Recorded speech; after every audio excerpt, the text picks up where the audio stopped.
Do you have one? Anh có không? Do you have one? This book is yours. Cuốn sách này là của bạn. This book is yours. This is the book that I told you about. Đây chính là cuốn sách mà tôi đã kể với bạn. This is the book that I told you about. I wonder if she will marry him. Tôi tự hỏi, liệu cô ấy có cưới anh ấy không? I wonder if she will marry him. There is a pair of scissors on the desk. Có một cái kéo ở trên bàn. There is a pair of scissors on the desk. All our plans went wrong. Tất cả các kế hoạch của chúng ta đã đi sai hướng. All our plans went wrong. He gave up smoking 2 years ago. Anh ta đã bỏ thuốc 2 năm trước. He gave up smoking 2 years ago. I'm sorry to hear that. Tôi rất tiếc khi nghe điều đó. I'm sorry to hear that. He wants to see us again. Anh ấy muốn gặp lại chúng ta. He wants to see us again.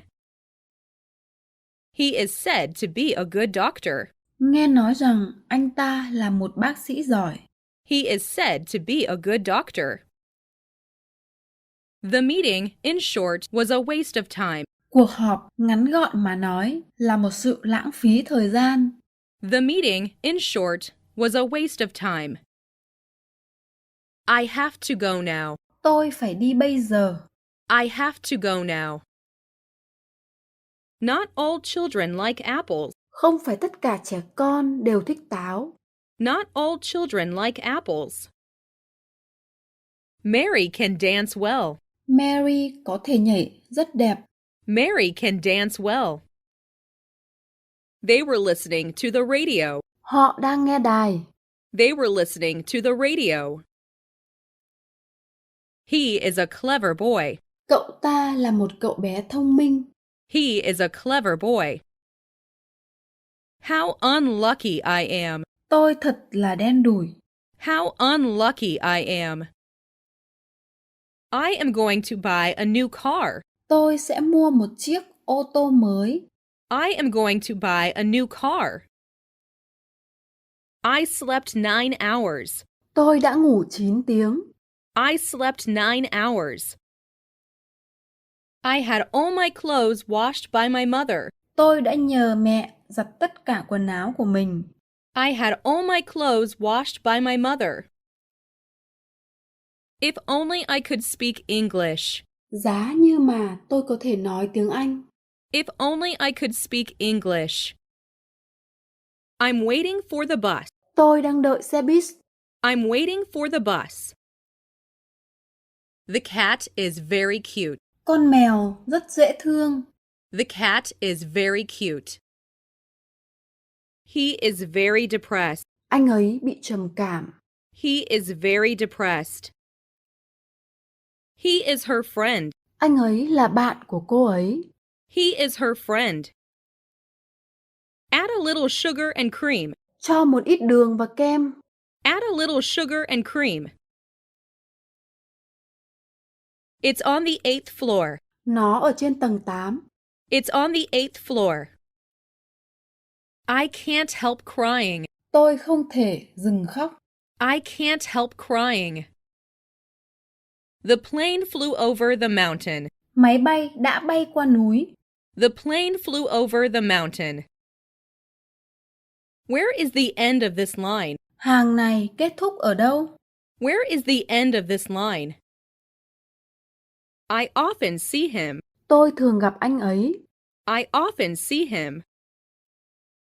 Did you have a good time yesterday? Hôm qua bạn có vui không? Did you have a good time yesterday? You will soon adapt yourself to this new life. Anh sẽ sớm thích ứng với cuộc sống mới này thôi. You will soon adapt yourself to this new life. Would you please write your name here? Bạn có thể vui lòng viết tên tại đây không? Would you please write your name here? May I borrow your dictionary? Mình mượn từ điển của cậu được không? May I borrow your dictionary? Please answer the phone. Xin vui lòng trả lời điện thoại. Please answer the phone. I have been ill in bed since last Friday. Tôi ốm liệt giường từ thứ Sáu tuần trước.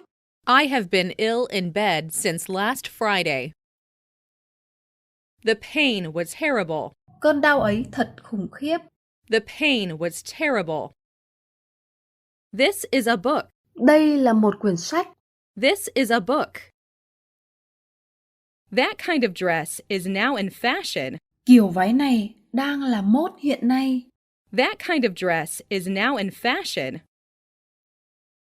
Excuse me, who are you? Xin lỗi, bạn là ai vậy? Excuse me, who are you? Have you ever been to Tokyo? Chị đã từng đến Tokyo chưa? Have you ever been to Tokyo? I'd prefer meat to fish. Tôi thích thịt lợn hơn là cá. I'd prefer meat to fish. I need to get some sleep. Tôi cần chợp mắt một lúc. I need to get some sleep. It was a great shock to me. Nó là một cú sốc lớn với tôi. It was a great shock to me. I fell in love with her at first sight. Tôi yêu cô ấy từ cái nhìn đầu tiên. I fell in love with her at first sight. Tom finally gave up smoking. Cuối cùng Tom đã bỏ hút thuốc. Tom finally gave up smoking. It was raining yesterday. Hôm qua trời mưa. It was raining yesterday. We usually have lunch at noon. Chúng tôi thường ăn trưa vào buổi trưa. We usually have lunch at noon. How long did they live in England? Bạn đã từng sống tại Anh trong bao lâu? How long did they live in England? Your bath is ready. Nước tắm của con đã được rồi đó. Your bath is ready. I'm just beginning. Tôi mới chỉ bắt đầu. I'm just beginning. The weather forecast is not necessarily reliable. Dự báo thời tiết không nhất thiết phải đáng tin. The weather forecast is not necessarily reliable. She stayed at the hotel for several days. Cô ấy đã ở lại khách sạn nhiều ngày liền. She stayed at the hotel for several days. She is carrying a backpack on her back. Cô ấy đang mang một cái ba lô trên lưng. She is carrying a backpack on her back. You look pale today. Hôm nay, cậu trông nhợt nhạt thế. You look pale today. He played tennis. Anh ấy chơi tennis. He played tennis. Are they Japanese? Họ là người Nhật phải không? Are they Japanese?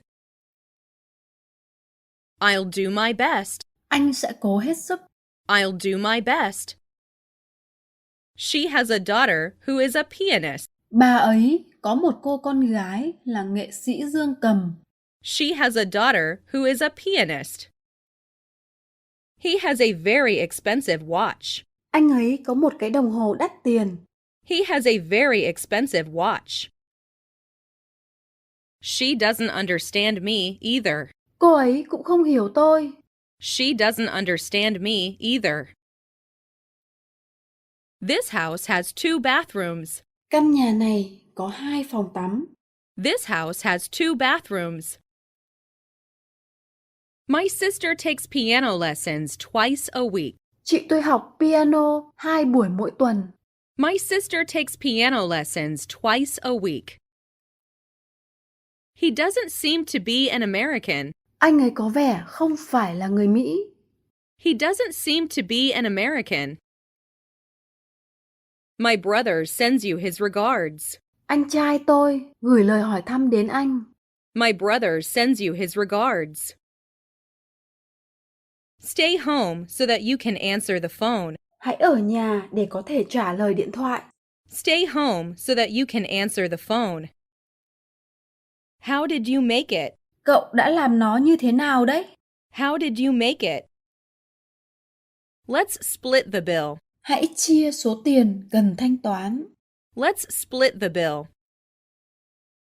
You can go to the station by bus. Bạn có thể đi đến ga bằng xe buýt. You can go to the station by bus. Whose bag is this? Túi này của ai? Whose bag is this?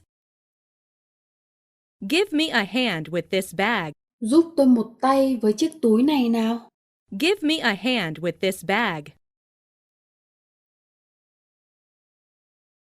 I haven't finished my homework yet. Tôi vẫn chưa hoàn thành bài tập về nhà của mình. I haven't finished my homework yet. I'm terribly sorry. Tôi rất lấy làm tiếc. I'm terribly sorry. I play video games. Tôi thích trò chơi điện tử. I play video games. Will you stay at home? Anh có ở nhà không? Will you stay at home? Wash your hands well. Hãy rửa tay thật sạch. Wash your hands well. What are your strong points? Điểm mạnh của bạn là gì? What are your strong points? I think so. Tôi nghĩ vậy. I think so. My uncle has made me what I am today. Chú tôi đã khiến tôi trở thành con người như ngày nay. My uncle has made me what I am today. I have a dog. Tôi có một con chó. I have a dog. English is easy to learn. Học tiếng Anh khá dễ. English is easy to learn. He is the captain of the team. Anh ấy là đội trưởng của nhóm. He is the captain of the team. Do you know how to play chess? Bạn có biết chơi cờ vua không? Do you know how to play chess? Make a copy of this report. Hãy tạo một bản sao cho báo cáo này. Make a copy of this report. I don't like this watch. Tôi không thích chiếc đồng hồ này. I don't like this watch. Please come to my house. Xin hãy đến nhà tôi. Please come to my house. She rejected my proposal. Cô ấy đã từ chối lời cầu hôn của tôi. She rejected my proposal. I turned the doorknob. Tôi đã vặn tay nắm cửa rồi. I turned the doorknob. We found out where he lives. Chúng tôi đã tìm thấy nơi anh ấy sống. We found out where he lives. He is very a dangerous man. Anh ta là một người đàn ông nguy hiểm. He is very a dangerous man. Physics is my favorite subject. Thể dục là môn học yêu thích của tôi. Physics is my favorite subject. They are not interested in saving money. Họ không quan tâm đến việc tiết kiệm tiền. They are not interested in saving money. I've got to go now. Tôi phải đi bây giờ. I've got to go now. I will be here from Monday to Thursday. Tôi sẽ ở đây từ thứ Hai đến thứ Năm. I will be here from Monday to Thursday.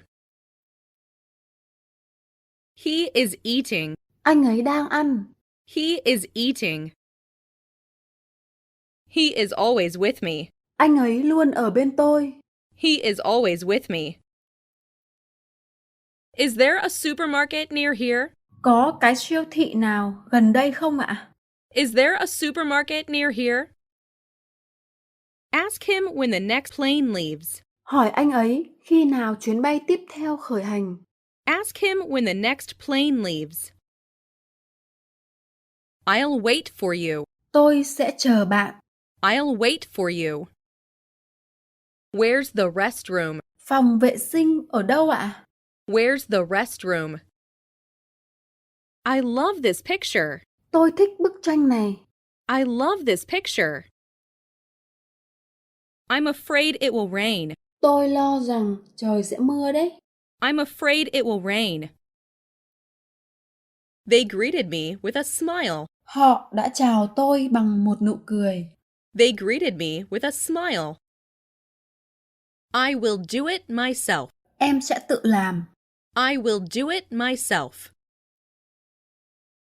Have you ever been to Africa? Bạn đã từng đến châu Phi chưa? Have you ever been to Africa? I bought it. Tôi đã mua nó. I bought it. I need some paper. Tôi cần vài tờ giấy. I need some paper. Paris is the capital of France. Paris là thủ đô của Pháp. Paris is the capital of France. What are you going to do? Anh định làm gì vậy? What are you going to do? Can I use this bike? Mình có thể dùng cái xe đạp này không? Can I use this bike? My mother has 4 brothers. Mẹ tôi có 4 người anh. My mother has 4 brothers. I'm not a student. Tôi không phải là sinh viên. I'm not a student. It is very cold today, isn't it? Hôm nay trời rất lạnh, phải không? It is very cold today, isn't it? That bridge is anything but safe. Cây cầu đó không an toàn. That bridge is anything but safe. A horse runs quickly. Ngựa chạy thật nhanh. A horse runs quickly. Did you hear someone ring the doorbell? Bạn có nghe thấy ai đó đang bấm chuông không? Did you hear someone ring the doorbell? You really shouldn't use pirated software. Bạn thật sự không nên dùng những phần mềm lậu. You really shouldn't use pirated software. He can drive a car. Anh ta có thể lái xe hơi. He can drive a car. The building was built in 1960. Tòa nhà này được xây vào năm 1960. The building was built in 1960. He has his own car. Anh ta có xe riêng. He has his own car. She is awkward. Cô ấy lúng túng. She is awkward. You are no younger than I am. Bạn không trẻ hơn tôi đâu. You are no younger than I am. This bridge was built 2 years ago. Cây cầu này đã được xây 2 năm trước. This bridge was built 2 years ago. They never tell a lie. Họ không bao giờ nói dối. They never tell a lie. Ask him where he parked his car. Hỏi xem anh ấy đỗ xe ở đâu. Ask him where he parked his car. My brother works in a bank. Anh tôi làm việc ở một ngân hàng. My brother works in a bank. We have had plenty of snow this year. Năm nay, chúng ta đã có rất nhiều tuyết. We have had plenty of snow this year. He has broken the record. Anh ta đã phá vỡ kỷ lục. He has broken the record. I can't do anything else. Tôi không thể làm gì khác. I can't do anything else. He was elected president. Ông ấy đã được bầu làm tổng thống. He was elected president. You have a little fever today, don't you? Hôm nay bạn bị sốt nhẹ, phải không? You have a little fever today, don't you? I belong to the swimming club. Tôi ở trong câu lạc bộ bơi lội. I belong to the swimming club. What are you doing? Bạn đang làm gì đấy? What are you doing? Show me another camera. Cho tôi xem chiếc máy ảnh khác đi. Show me another camera. Follow his example. Hãy theo gương của anh ấy.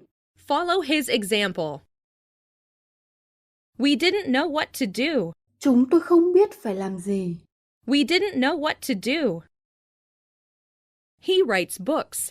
Anh ấy viết sách. He writes books. My telephone is out of order. Điện thoại của tôi không sử dụng được. My telephone is out of order. It's not my fault. Đó không phải là lỗi của tớ. It's not my fault. I'm free now. Bây giờ tôi đang rảnh. I'm free now. The train was crowded. Chuyến tàu ấy đã rất đông. The train was crowded. Are seats available? Còn ghế trống nào không? Are seats available? These grapes are ripe. Những quả nho này đã chín. These grapes are ripe. It's a pity that you can't come. Thật đáng tiếc khi cậu không thể đến. It's a pity that you can't come. I can ride a horse. Tôi có thể cưỡi ngựa. I can ride a horse. It doesn't matter where he comes from. Không quan trọng việc anh ấy đến từ đâu. It doesn't matter where he comes from. I will never tell. Tôi sẽ không bao giờ tiết lộ. I will never tell. This problem is difficult to solve. Vấn đề này rất khó giải quyết. This problem is difficult to solve. No matter where you go, I'll follow you. Dù em đi đâu, anh cũng sẽ theo em. No matter where you go, I'll follow you. Please follow me. Mời đi theo tôi. Please follow me. I like your car. Em thích xe ô tô của anh. I like your car. How did you come to know each other? Làm thế nào mà các bạn biết nhau? How did you come to know each other? He described the scene in detail. Ông ấy đã mô tả chi tiết cảnh tượng. He described the scene in detail. I have to comb my hair. Tôi phải chải đầu. I have to comb my hair. I don't feel like eating out this evening. Tối nay em không muốn ăn ở ngoài. I don't feel like eating out this evening. I'll be absent tomorrow. Tôi sẽ vắng mặt vào ngày mai. I'll be absent tomorrow. Does this hurt? Có đau không? Does this hurt? This book is not for sale. Cuốn sách này không phải để bán. This book is not for sale. Why were you absent yesterday? Tại sao hôm qua cậu lại vắng mặt? Why were you absent yesterday? He promised to come, but he didn't come. Anh ấy đã hứa nhưng lại không đến. He promised to come, but he didn't come. You should follow your doctor's advice. Bạn nên làm theo lời khuyên của bác sĩ. You should follow your doctor's advice. My father made me wash the car. Bố tôi đã bắt tôi rửa xe hơi. My father made me wash the car. What would happen? Điều gì sẽ xảy ra? What would happen? Be quiet or the baby will wake up. Yên lặng nào, không thì em bé sẽ tỉnh giấc mất. Be quiet or the baby will wake up. I go to my father's place twice a year. Tôi đến chỗ bố tôi 2 lần mỗi năm. I go to my father's place twice a year. Were you playing tennis yesterday morning? Sáng hôm qua bạn chơi tennis à? Were you playing tennis yesterday morning? My work is finished. Công việc của tôi đã hoàn thành. My work is finished.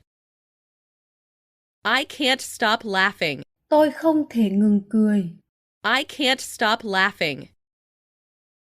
He is a student at a high school. Anh ấy là học sinh trung học. He is a student at a high school. What's in the box? Có cái gì trong chiếc hộp vậy? What's in the box? I'm planning to study tonight. Tôi đang lên kế hoạch để học tối nay. I'm planning to study tonight. I have been studying for 2 hours. Tôi đã ngồi học được 2 tiếng rồi. I have been studying for 2 hours. I hope that you will get well soon. Tôi hy vọng rằng bạn sẽ chóng khỏe lại. I hope that you will get well soon. Those books are mine. Những cuốn sách đó là của tôi. Those books are mine. I go home early every day. Tôi ngày nào cũng về nhà sớm. I go home early every day. I wish I could fly like a bird. Tôi ước mình có thể bay như chim. I wish I could fly like a bird. Does she speak French? Cô ấy có nói được tiếng Pháp không? Does she speak French? We had lunch at noon. Chúng tôi đã ăn vào buổi trưa. We had lunch at noon. He owes his success to his parents. Thành công anh ấy có được là nhờ ơn của bố mẹ anh ấy. He owes his success to his parents. This house needs painting. Căn nhà này cần sơn. This house needs painting. She got up at 7 in the morning. Cô ấy đã thức dậy lúc 7 giờ sáng. She got up at 7 in the morning. He walked home. Anh ấy đi bộ về nhà. He walked home. He cheated on the biology exam. Anh ấy đã gian lận trong bài thi sinh học. He cheated on the biology exam. You have made the very same mistake again. Bạn lại mắc phải sai lầm tương tự lần nữa.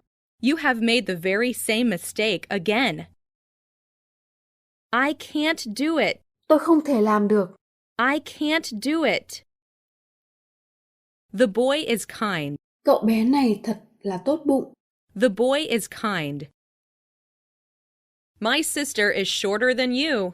Em gái tớ thấp hơn cậu. My sister is shorter than you.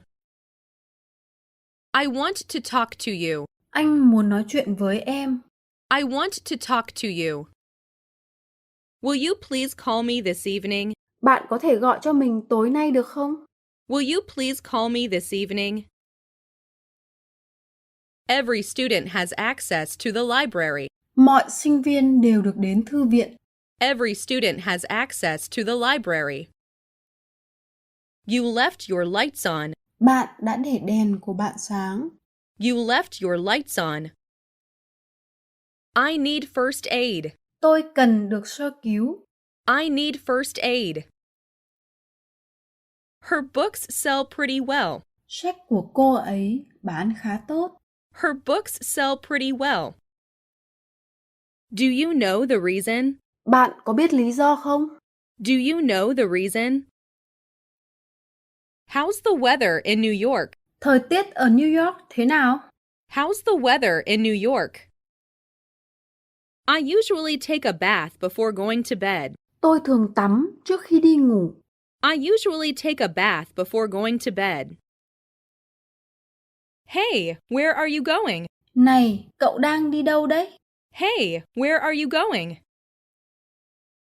We will keep it for you until you leave. Chúng tôi sẽ giữ nó cho bạn cho đến khi bạn rời đi.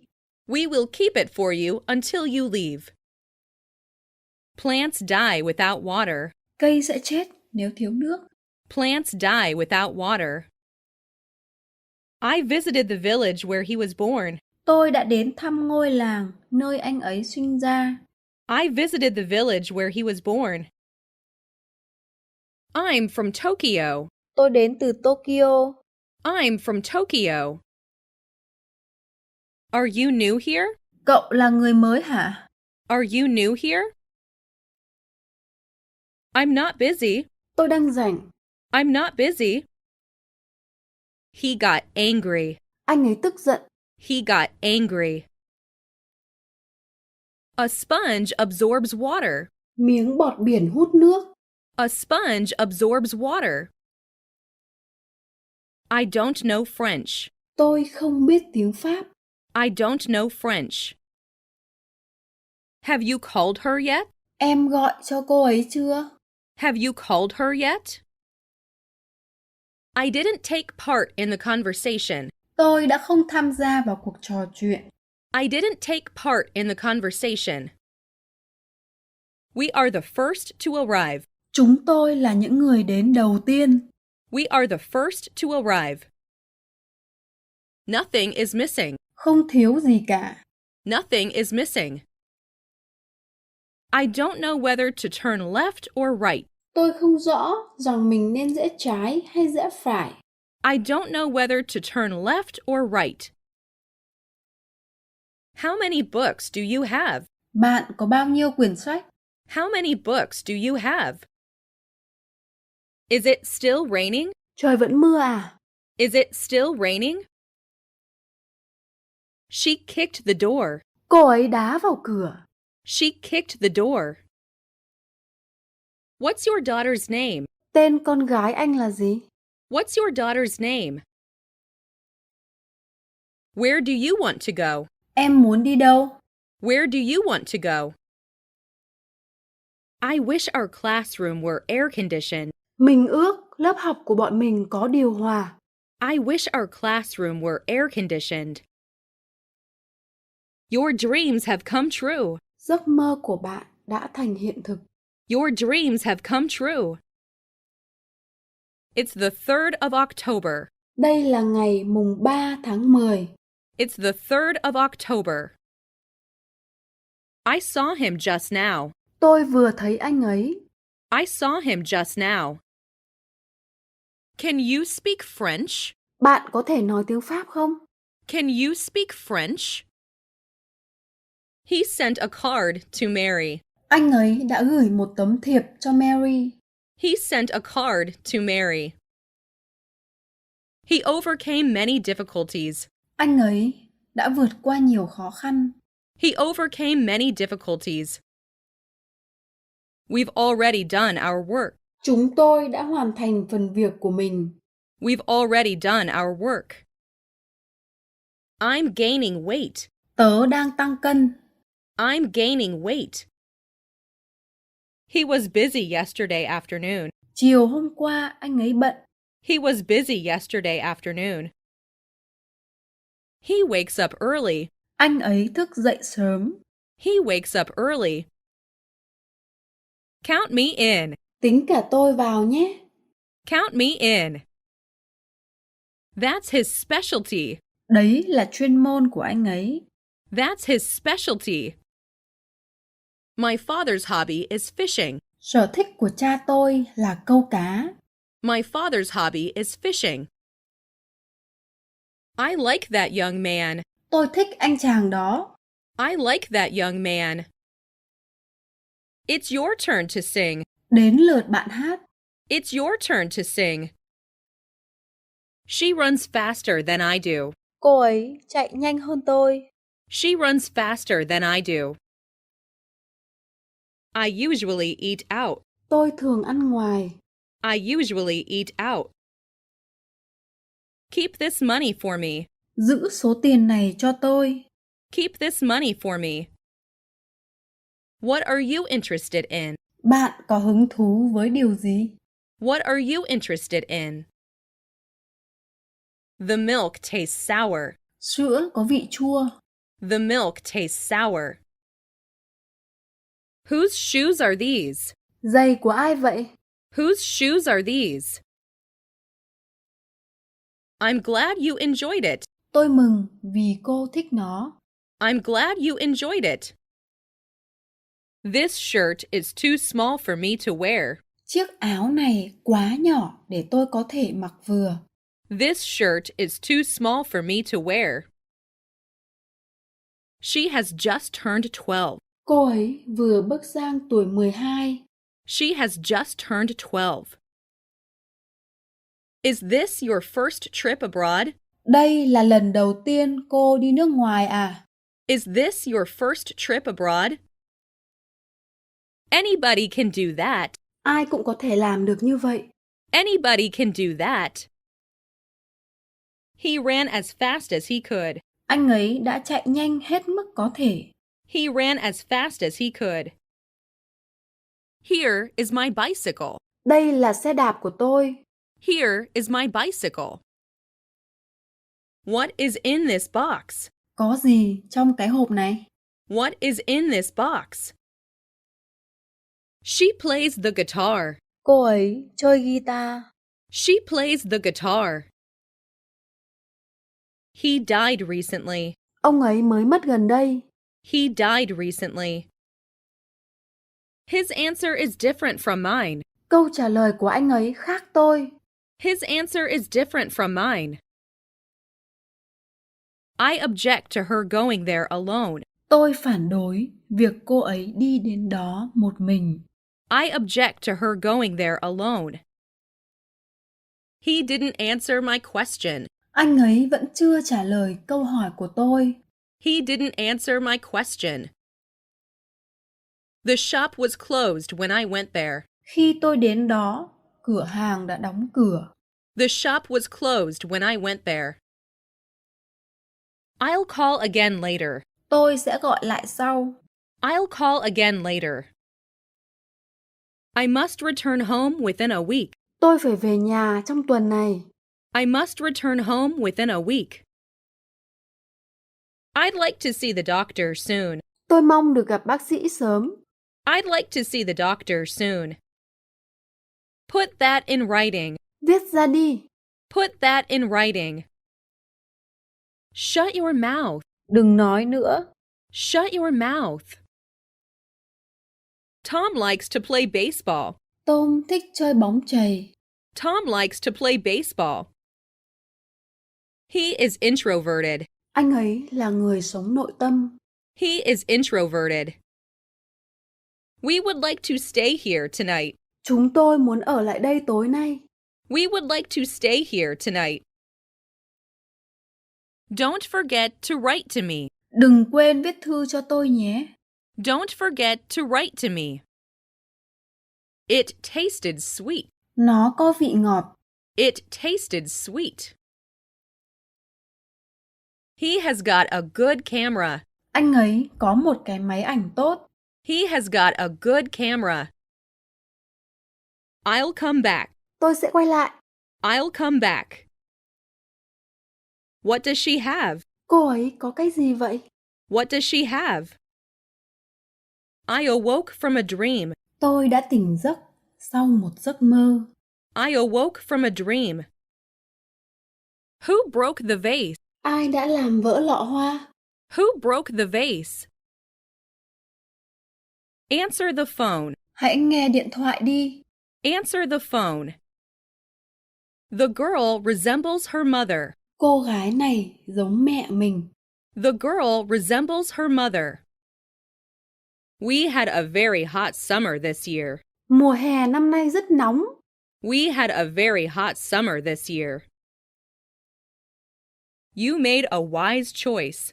Bạn đã có một lựa chọn sáng suốt đấy.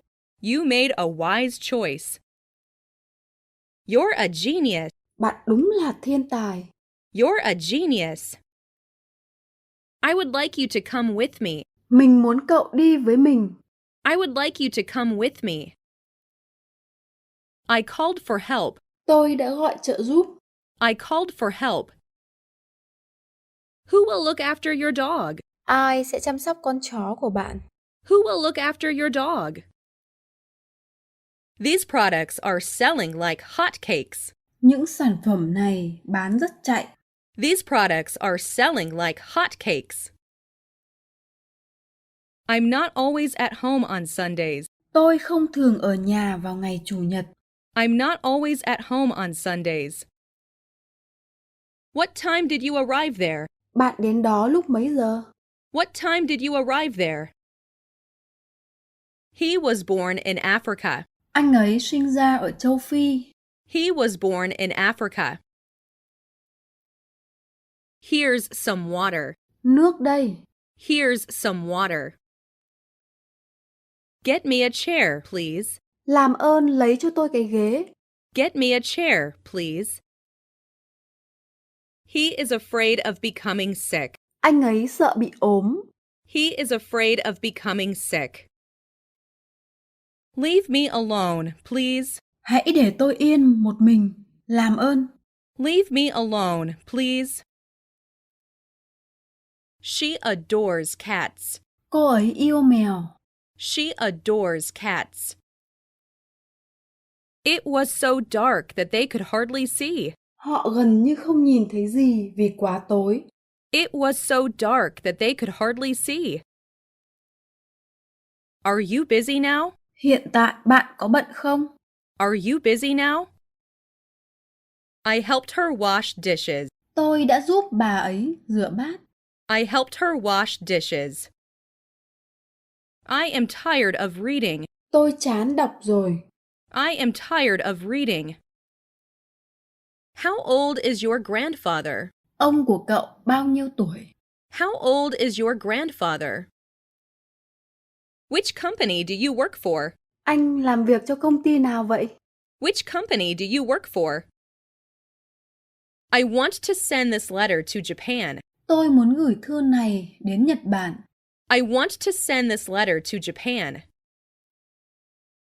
The girl's eyes were filled with tears. Đôi mắt cô gái đã đẫm lệ. The girl's eyes were filled with tears.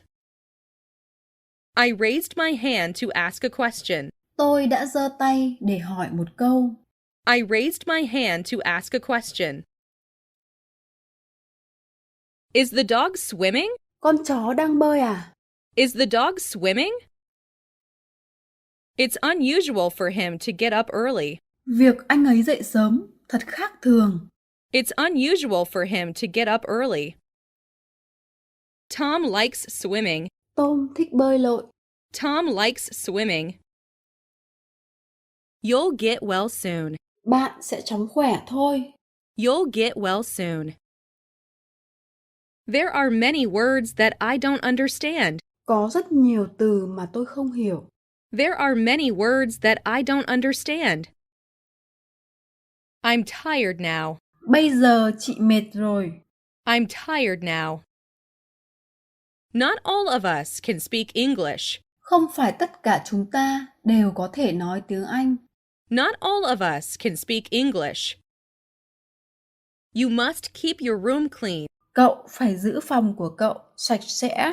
You must keep your room clean. My mother cut the cake. Mẹ mình cắt chiếc bánh. My mother cut the cake. Where did you see the woman? Bạn đã nhìn thấy người phụ nữ ở đâu? Where did you see the woman? You can go if you want to. Nếu muốn thì anh đi đi. You can go if you want to. One of these two answers is right. Trong hai câu trả lời, chỉ có một câu đúng. One of these two answers is right. We lost the game. Chúng ta thua rồi. We lost the game. You look sick. Bạn trông có vẻ mệt mỏi. You look sick. What happened? Chuyện gì đã xảy ra? What happened? Read after me. Đọc theo tôi. Read after me. Prices have jumped. Mức giá đã tăng lên. Prices have jumped. Where have you been this week? Bạn đã ở đâu cả tuần nay vậy? Where have you been this week? All of us were silent. Tất cả chúng tôi đều đã im lặng. All of us were silent. He got up earlier than usual. Anh ấy dậy sớm hơn bình thường. He got up earlier than usual. You were wrong after all. Rốt cuộc thì cậu đã sai. You were wrong after all. I would like to eat sushi. Em muốn ăn sushi. I would like to eat sushi. She'll do it in 24 hours. Cô ấy sẽ làm điều đó trong 24 giờ tới. She'll do it in 24 hours. See if the gas is turned off. Hãy xem thử đã tắt ga chưa? See if the gas is turned off. Any day will do except Monday. Bất cứ ngày nào cũng được trừ thứ hai. Any day will do except Monday. Don't make the same mistake again. Đừng mắc cùng một lỗi lần nữa. Don't make the same mistake again. I can do it in half the time. Tôi có thể làm điều đó trong một nửa thời gian. I can do it in half the time. The brake didn't work. Phanh không hoạt động. The brake didn't work. What time will dinner be served? Bữa tối sẽ được phục vụ lúc mấy giờ? What time will dinner be served? I received your letter. Tôi đã nhận được thư của bạn. I received your letter. He comes back from Sydney today. Hôm nay, anh ấy trở về từ Sydney. He comes back from Sydney today.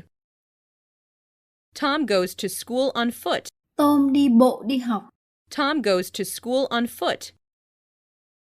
Black cloth absorbs light. Quần áo đen hấp thụ ánh sáng. Black cloth absorbs light. Take it easy. Bình tĩnh nào. Take it easy. He began running. Anh ấy bắt đầu chạy. He began running. Did she come with him? Cô ta đến cùng với anh ấy à? Did she come with him?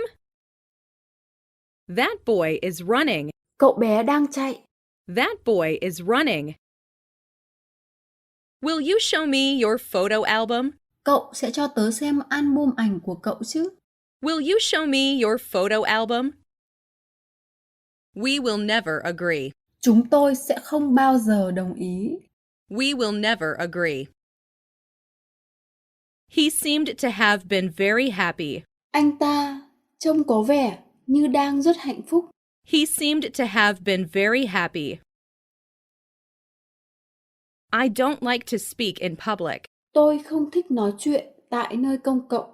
I don't like to speak in public. He entered my room without permission. Anh đã vào phòng tôi mà không xin phép. He entered my room without permission. Could you bring me a pillow and blanket, please? Bạn có thể mang cho tôi một chiếc gối và một cái chăn không? Làm ơn. Could you bring me a pillow and blanket, please? Good students study hard. Những học sinh giỏi học tập rất chăm chỉ. Good students study hard. I hope you're having fun. Tôi hy vọng bạn sẽ có thật nhiều niềm vui. I hope you're having fun. I am beginning to remember it. Tớ bắt đầu nhớ nó rồi. I am beginning to remember it. He couldn't understand the sentence. Anh ấy không hiểu câu nói. He couldn't understand the sentence. Cheese is made from milk. Phô mai được làm từ sữa. Cheese is made from milk. The airplane soon went out of sight. Chiếc máy bay sớm biến mất khỏi tầm mắt. The airplane soon went out of sight. The dog walked across the street. Con chó đã băng sang đường. The dog walked across the street. Is it hard to speak English? Nói tiếng Anh có khó không? Is it hard to speak English? You are absolutely right. Bạn hoàn toàn đúng. You are absolutely right. My house is near the station. Nhà tôi ở gần ga. My house is near the station. Many people were deceived by the advertisement. Nhiều người bị lừa bởi quảng cáo. Many people were deceived by the advertisement. Were you with anyone? Bạn có đang ở với ai không? Were you with anyone? Your bike is better than mine. Chiếc xe đạp của bạn tốt hơn tôi. Your bike is better than mine. Staying home isn't fun. Ở nhà không vui. Staying home isn't fun. I used to take a walk every morning. Tôi từng đi tản bộ vào mỗi buổi sáng. I used to take a walk every morning. I got married 8 years ago. Tôi đã kết hôn 8 năm trước. I got married 8 years ago.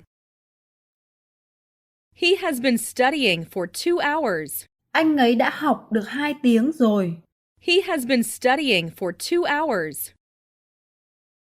This is Mary's dog. Đây là con chó của Mary. This is Mary's dog. Is he your teacher? Ông ấy là thầy giáo của bạn à? Is he your teacher? I can't sleep. Tôi không thể ngủ. I can't sleep. Your dress is very nice. Chiếc váy của bạn thật đẹp. Your dress is very nice. A strong wind was blowing. Một cơn gió mạnh đã thổi qua. A strong wind was blowing. He was at home. Anh ấy ở nhà. He was at home. Hold on to the rope. Hãy giữ lấy dây thừng. Hold on to the rope. How embarrassing. Thật xấu hổ. How embarrassing. All of my friends like soccer. Tất cả bạn của tôi đều thích bóng đá. All of my friends like soccer. You will never realize what I went through. Cậu sẽ không bao giờ nhận ra mình đã trải qua những gì. You will never realize what I went through. He was very happy. Anh ấy đã rất vui. He was very happy. Are you coming with me? Anh có đi cùng em không? Are you coming with me? I hurried in order to catch the first train. Tớ đã vội đi để bắt chuyến tàu đầu tiên. I hurried in order to catch the first train. Were you busy yesterday? Hôm qua bạn bận à? Were you busy yesterday?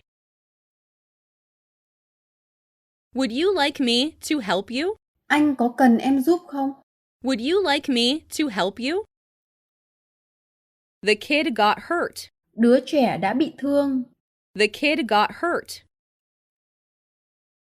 His hands were empty. Tay anh ấy không có gì. His hands were empty. You must study hard. Con phải học hành chăm chỉ. You must study hard. Have you ever returned home before 7? Bạn đã từng trở về nhà trước 7 giờ bao giờ chưa? Have you ever returned home before 7? The school is 2 kilometers ahead. Chúng ta còn cách trường 2 km thôi. The school is 2 kilometers ahead. By the way, where are you from? Nhân tiện, bạn đến từ đâu? By the way, where are you from? Who painted this picture? Ai vẽ bức tranh này vậy? Who painted this picture? May I try it on? Tôi có thể mặc thử nó lên không? May I try it on?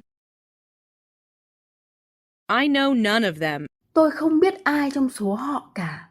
I know none of them. I arrived just in time for the plane. Tôi đến vừa kịp lúc cho chuyến bay. I arrived just in time for the plane. It seems warm outside. Bên ngoài trời có vẻ ấm. It seems warm outside. She turned down my offer. Cô ấy từ chối lời đề nghị của tôi. She turned down my offer. I felt hungry. Anh cảm thấy đói. I felt hungry. He knows a lot of people. Anh ta quen biết rất nhiều người. He knows a lot of people. I have a suggestion. Tôi có một gợi ý. I have a suggestion. I regret having said so. Tôi hối hận vì đã nói như vậy. I regret having said so. Everybody wants to be happy. Ai cũng muốn được hạnh phúc. Everybody wants to be happy. I'd like to see your sister. Tớ muốn gặp em gái của cậu. I'd like to see your sister. He is capable of teaching French. Ông có khả năng dạy tiếng Pháp. He is capable of teaching French. This is my daughter. Đây là con gái tôi. This is my daughter. I am 16 years old. Tớ 16 tuổi. I am 16 years old. Whose pencil is this? Chiếc bút chì này là của ai? Whose pencil is this? I had lost my pen. Tôi đã làm mất cây bút của mình rồi. I had lost my pen. Somebody is playing the piano. Ai đó đang chơi đàn piano. Somebody is playing the piano. He can swim well. Anh ấy bơi rất giỏi. He can swim well. I learned a lot from him. Tôi học hỏi được rất nhiều từ anh ấy. I learned a lot from him.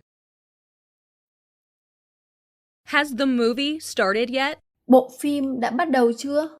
Has the movie started yet? What do you have? Anh có gì đấy? What do you have? He is a kind boy. Thằng nhóc ấy là một cậu bé tốt bụng. He is a kind boy. I'm still busy. Anh vẫn đang bận. I'm still busy. I wish I earned more money. Tôi ước tôi kiếm được nhiều tiền hơn. I wish I earned more money. My father was busy. Bố tôi bận. My father was busy. Have you ever been to Canada? Bạn đã từng đến Canada bao giờ chưa? Have you ever been to Canada? Choose between these two. Hãy chọn giữa hai thứ này. Choose between these two. I'm very busy. Tôi rất bận. I'm very busy. The dog was digging a hole. Con chó đã đào một cái hố. The dog was digging a hole. I have to iron my shirt. Tôi cần phải là chiếc áo của mình. I have to iron my shirt. This flower is beautiful, isn't it? Bông hoa này đẹp đúng không? This flower is beautiful, isn't it? Take off your socks, please. Vui lòng, hãy cởi bỏ tất của bạn. Take off your socks, please. Hi, how are you? Xin chào, anh khỏe không? Hi, how are you? They are pretty. Chúng thật đẹp. They are pretty. This hat is mine. Chiếc mũ này là của tôi. This hat is mine. Is he a teacher? Anh ấy có phải là giáo viên không? Is he a teacher? It's awfully hot today. Hôm nay thật quá nóng. It's awfully hot today. The box is almost empty. Cái hộp gần như trống rỗng. The box is almost empty. I saw a cat running after the dog. Tôi đã thấy một con mèo chạy theo con chó. I saw a cat running after the dog. I felt like crying. Tôi muốn khóc quá. I felt like crying. He's always been kind to me. Anh ấy luôn tử tế với tôi. He's always been kind to me. Would you lend me your pen? Bạn có thể cho tôi mượn chiếc bút của bạn không? Would you lend me your pen? He was sitting on a bench. Anh ta đang ngồi trên một băng ghế. He was sitting on a bench. My room faces east. Phòng tôi quay mặt về hướng đông. My room faces east. He made an apology. Anh ấy đã đưa ra lời xin lỗi. He made an apology. She left me a note. Cô ấy để lại cho tôi một tờ giấy nhắn. She left me a note. How long have you known her? Bạn biết cô ấy bao lâu rồi? How long have you known her? They are my classmates. Họ là bạn cùng lớp của tôi. They are my classmates. This makes no sense. Điều này không có lý gì cả. This makes no sense. Do you smoke? Anh có hút thuốc không? Do you smoke? I asked him to start at once. Tôi đã yêu cầu anh ta bắt đầu ngay lập tức.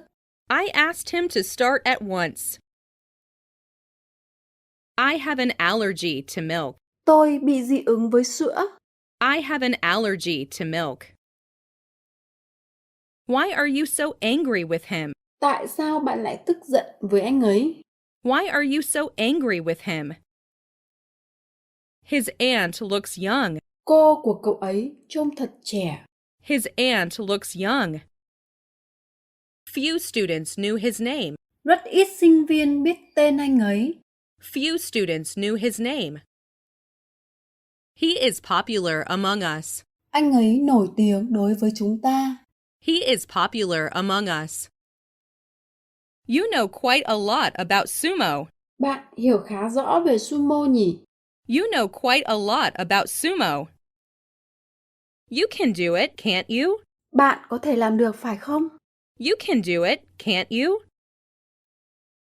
Were you at home last night? Tối qua bạn có ở nhà không? Were you at home last night? Tomorrow is Mother's Day. Ngày mai là ngày của mẹ. Tomorrow is Mother's Day. Put this sentence into English. Hãy dịch câu này sang tiếng Anh. Put this sentence into English. Who painted these pictures? Ai đã vẽ những bức tranh này? Who painted these pictures? They are all the same. Chúng đều giống nhau. They are all the same. I am tied up at the office. Tôi đang bận việc ở văn phòng. I am tied up at the office. These books are ours. Những cuốn sách này là của chúng tôi. These books are ours. You will stay at home. Cậu sẽ ở nhà. You will stay at home. The door is open now. Bây giờ cửa đang mở. The door is open now. My homework is nearly complete. Bài tập về nhà của tôi đã gần hoàn thiện. My homework is nearly complete. Something's wrong with my email. Email của tôi đang có vấn đề. Something's wrong with my email. Tom wants to go to Japan. Tom muốn đến Nhật Bản. Tom wants to go to Japan. Come to my house this afternoon. Hãy đến nhà tôi vào chiều nay nhé. Come to my house this afternoon. He broke the world record. Anh ấy đã phá vỡ kỷ lục thế giới. He broke the world record. You like English, don't you? Cậu thích tiếng Anh phải không? You like English, don't you? He uses honey instead of sugar. Anh dùng mật ong thay cho đường. He uses honey instead of sugar. I have an appointment with him at 6. Tôi có cuộc hẹn với anh ấy lúc 6 giờ. I have an appointment with him at 6. When was it built? Nó đã được xây từ bao giờ? When was it built? What did you talk about? Bạn nói về cái gì vậy? What did you talk about? I will accompany you. Tôi sẽ hộ tống bạn. I will accompany you. Do you want to sit down? Bạn có muốn ngồi xuống không? Do you want to sit down? She told me she knew my brother. Cô ấy nói với tôi rằng cô ấy biết anh trai tôi. She told me she knew my brother. May I go to the movies tonight? Con có thể đi xem phim tối nay không ạ?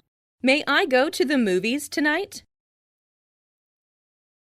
I can peel an apple. Tôi có thể gọt quả táo. I can peel an apple. It'll snow tomorrow. Ngày mai tuyết sẽ rơi. It'll snow tomorrow. I can't help it. Tôi không thể cưỡng lại được. I can't help it. It's a long way from here to school. Từ đây đến trường là một chặng đường dài. It's a long way from here to school. Will you have another cup of milk? Bạn có muốn một cốc sữa nữa không? Will you have another cup of milk? He was sitting between Mary and Tom. Anh ấy đang ngồi giữa Mary và Tom.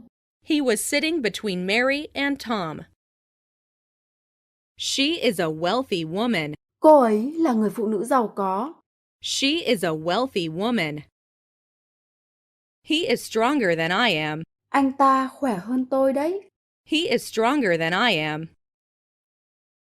Where can I rent a car? Tôi có thể thuê xe ở đâu nhỉ? Where can I rent a car? I want someone to talk to. Tôi muốn có người nói chuyện cùng. I want someone to talk to. I want a good dictionary. Tôi muốn có một cuốn từ điển tốt. I want a good dictionary. The new museum is worth visiting. Bảo tàng mới rất đáng để tham quan. The new museum is worth visiting. They visit us from time to time. Họ thỉnh thoảng ghé thăm chúng tôi. They visit us from time to time. Don't worry about that. Đừng lo lắng về chuyện đó. Don't worry about that. He speaks French. Ông ấy nói tiếng Pháp. He speaks French. Come and see me. Càng sớm càng tốt. Come and see me. The work is now in progress. Công việc đang trong quá trình triển khai. The work is now in progress. Tomorrow is my day off. Ngày mai là ngày nghỉ của tôi. Tomorrow is my day off. He plays soccer. Anh ấy chơi bóng đá. He plays soccer. A piano is expensive. Chiếc đàn piano này rất đắt đỏ. A piano is expensive. He is still here. Anh ấy vẫn đang ở đây. He is still here.